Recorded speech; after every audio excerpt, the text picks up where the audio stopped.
बिस्मिल्लाहिर्रहमानिर्रहीम। अस्सलाम वालेकुम दोस्तों, आज की नई वीडियो में खुश आमदीद। आज हम बात करेंगे कि किस तरह अरब ममालिक सहूनी ताकतों के आगे बेबस हैं और वो किस तरह इनसे दोस्ती का हाथ बढ़ा रहे हैं। हाल ही में बहरीन ने इसराइल के साथ अपनी कुर्बत बढ़ा दी है, जो मुसलमानों की पीठ में छुरा घोंपने के मतरादफ है।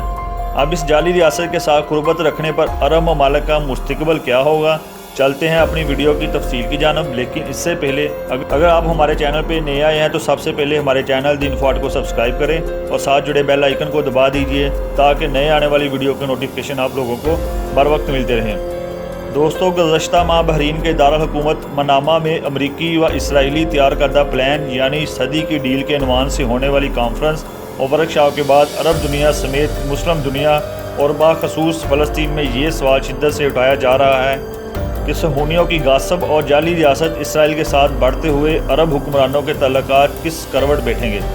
इन तल्लुकात के पस पर्दा और अयाम मकासद पर भी अरब दुनिया के सियासत मदार सवालात उठा रहे हैं और शदीद मुस्तरिब हैं। अमरीका व इसराइल की जानब से मगरबी एशियाई ममालिक को कंट्रोल करने और ख़ास तौर पर फ़लस्तीन का सौदा करने के उन्वान से जिस कॉन्फ्रेंस को तरतीब दिया गया था, इसके इनेकाद के लिए अमरीका ने ना तो मगरबी ममालिक और ना ही यूरोपीय ममालिक में से किसी का इंतखाब किया,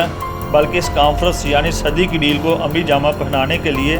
कॉन्फ्रेंस को अरब दुनिया के एक ऐसी रियासत में मुनक्कद किया गया जिसका खुद इसराइल के साथ रस्मी तौर पर कोई ताल्लुक नहीं है।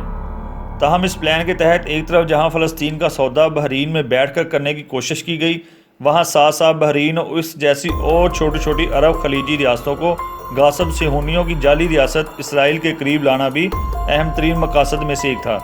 ख़वातीनो हज़रात, बहरहाल मनामा कॉन्फ्रेंस और इसमें पेश की जाने वाली सदी की डील दोनों ही बुरी तरह इसलिए भी नाकाम हो गई क्योंकि मगरबी एशिया के मुतअद्दिद अरब ममालिक ने इसमें शिरकत करने से इनकार कर दिया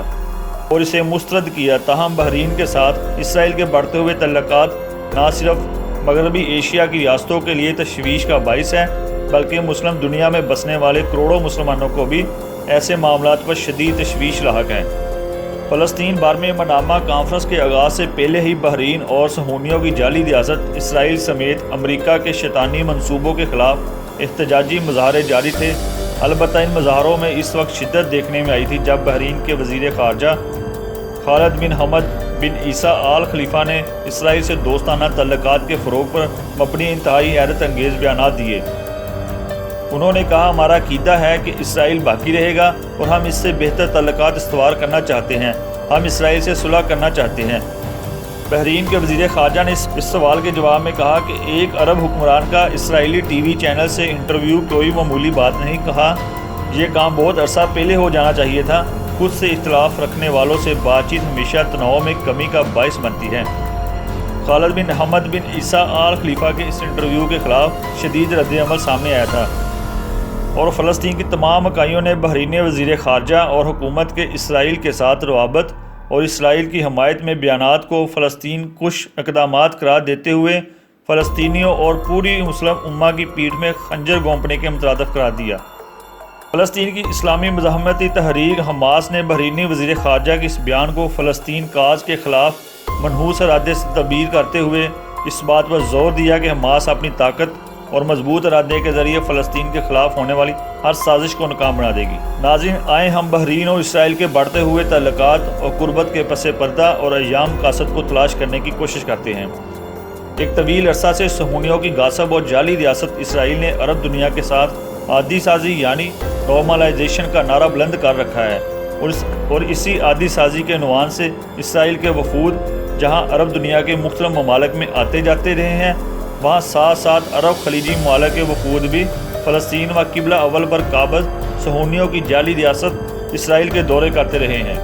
गुज़श्ता चंद माह में सहूनियों की जाली रियासत इसराइल के वज़ीर आज़म नेतन्याहू का मस्कत का दौरा और सहूनी रियासत की खतून वज़ीर का अरब अमारात का मुफस्सल दौरा और फिर इसराइली ओलंपियन टीम का दुबई में शानदार इस्तकबाल समेत अरब अमारात के ग्राउंड में इसराइली धुन पर कौमी तराना चलाया जाना चीदा चीदा वाक़यात हैं। और फिर हाल ही में बहरीन में फ़लस्तीन के ख़िलाफ़ मुनक्कद होने वाली कॉन्फ्रेंस जिसका मकसद फ़लस्तीन का सौदा करना था, मुनक्कद की गई। ये सब वो इशारे हैं जो बताते हैं कि अरब खलीजी दुनिया के हुक्मरान रफ्ता रफ्ता सहूनियों की दोस्ती कबूल कर चुके हैं। ماہرین سیاسیات اور بین الاقوامی تعلقات عامہ کا کہنا ہے کہ عرب دنیا خاص طور سے سعودی عرب، عرب امارات اور بحرین سمیت چند دیگر خلیجی ریاستیں اسرائیل کے ساتھ دوستی کے ظاہری مقاصد کے حصول میں ایران دشمنی کا عنصر زیادہ نظر آتا ہے، جبکہ پس پردہ مقاصد میں ان عرب دنیا کے حکمرانوں کو ایسا لگتا ہے کہ امریکہ اور اسرائیل کے ساتھ مل کر ان کی بادشاہتیں قائم و دائم رہیں گی اور جمہوریت کے نعروں سے ان کو دور رکھا جائے گا، جیسا کہ منامہ کانفرنس میں پیش ہونے والی صدی کی ڈیل میں امریکہ نے عرب بادشاہوں کو پیشکش کی ہے کہ وہ فلسطین کے سودے پر راضی ہونے والے خلیجی ممالک کے بادشاہوں کو آئندہ 50 سال تک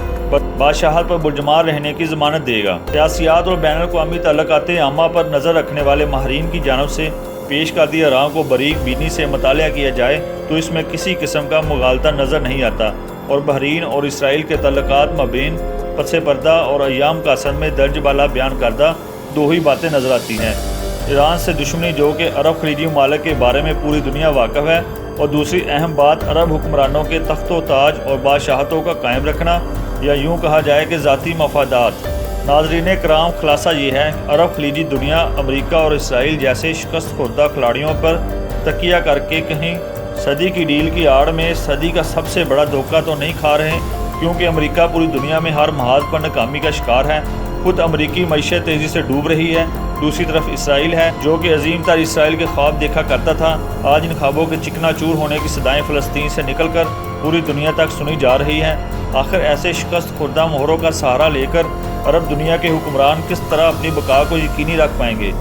ہونا تو یہ چاہیے تھا کہ عرب دنیا امریکہ اور اسرائیل کا سہارا لینے کے بجائے آپس میں اتحاد اور یکجہتی کے عنوان سے کوئی کارنامہ سر انجام دے۔ کاش بحرین میں ہونے والی کانفرنس اور صدی کی ڈیل اگر مسلم امہ کے اتحاد کے بارے میں ہوتی تو یقیناً اس ڈیل اور معاہدے کو صدی کی سب سے بڑی ڈیل اور صدی کی سب سے بڑی حقیقت قرار دیا جاتا، لیکن افسوس کے ساتھ کہنا پڑتا ہے کہ امریکی و صہیونی شیطانی چالوں میں پھنسی عرب خلیجی دنیا صدی کا سب سے بڑا دھوکہ اپنے مقدر میں لکھنے پر فخر محسوس کر رہی ہے۔ تو جی ناظرین، یہ تھی آج کی ہماری ویڈیو۔ اگر آپ کو پسند آئی ہے تو اس کو زیادہ سے زیادہ شیئر اور لائک کریں اور ہمارے چینل کو سبسکرائب کرنا نہ بھولیں۔ شکریہ، اللہ حافظ۔